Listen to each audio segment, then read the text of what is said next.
Welcome to the Nerd Party. Hello, I'm Sheridan Schmidt. I'm Patrick Schmidt. We just got done watching There All the Honor Lies, episode 14 of season 2 of Babylon 5. It's time to babble for 5. So I couldn't help but notice, and this is probably true for all episode titles of Babylon 5, and I know you don't pay any attention to them, but I do. I don't. It hits every front of all the stories happening in this episode. One of the notes I wrote down just said, culture is weird, man. Culture is weird, man. Are you talking about Minbari culture? I'm talking about all the cultures that we saw here. Centauri, Minbari, human, all of it was weird. Let's start off then with the fact that I think Sheridan is almost a little sadistic in this whole promotion that he gave Ivanova.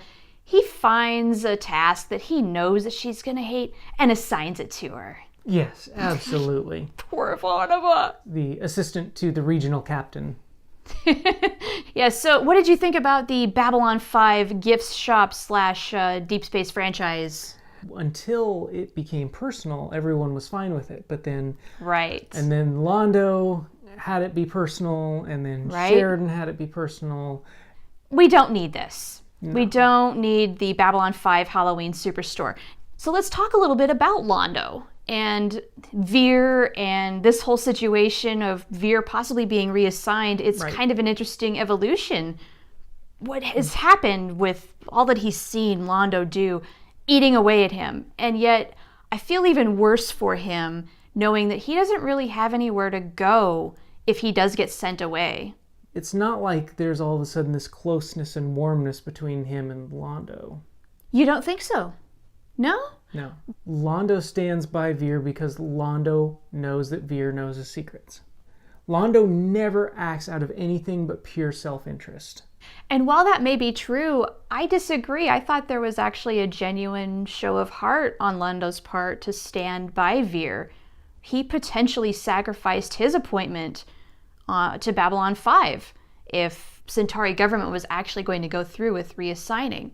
Right, and he knew that that threat would work, and he did it to protect himself.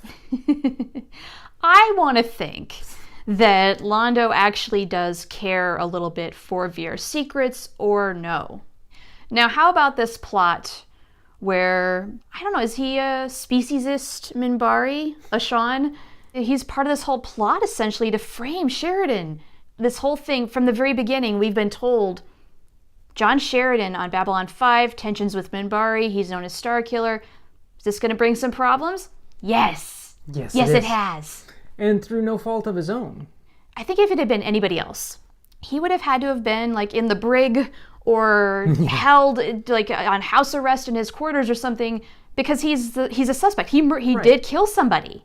Yeah, it did seem weird that he was allowed to question the witness, not as the defendant, as it were, but as the commander of Babylon 5. That seemed really weird. Also, Detective Delenn is, although she was successful, that is not the first type of title I would give her. This does bring out some interesting feelings on Delenn's part. Yeah. Feeling alone in a crowd, she's definitely feeling like an outcast among her own people. Yeah, she and Veer need to get together. Right? And you could even argue Sheridan's in the same position, being alone in the crowd. Being the commander of Babylon 5 is still a fairly new thing to him. Maybe there's still just a little bit of getting used to on that front. And things like this are a reminder of his past kind of coming back to haunt him a little bit.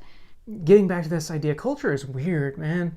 Culture, the Minbari culture is very specific and very detailed. Yes.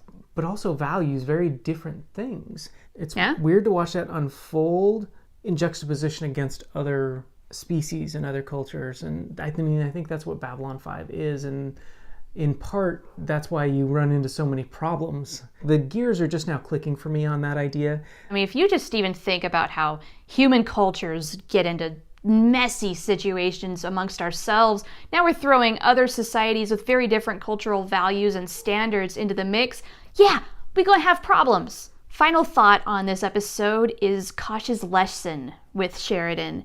Going to down below for one moment of perfect beauty, and apparently that is Gregorian chants. Yeah. Yeah, any ideas on what Sheridan was supposed to take away from that? Because it seemed like he did, but he was not direct in revealing what he got. Right, and I don't know that we're supposed to. I think that was for him and him alone. I think you're right. Let's wrap this one up, shall we? If you want to give us feedback and let us know how we're doing and what you thought about this episode, put a little thingamajig in the comments, and thank you all for liking and subscribing and tuning in. We would love to hear from you, and of course, please just don't spoil anything that happens after this episode. Yeah, we're midway in season 2. We've got a long, long way to go. A lot of things going to be happening here. So I hear. So you hear, yeah. So I hear. I have no idea what they are, but I'm really looking forward to it. If you're looking forward to it as well, let's talk about it. And please don't forget to, most importantly, subscribe. That's right. So you can catch our new episodes when they come out. Definitely check out the Nerd Party. All kinds of fun stuff happening all the time. Something for everybody. Check all of that out. And until next time, everybody, have a good day. Bye-bye.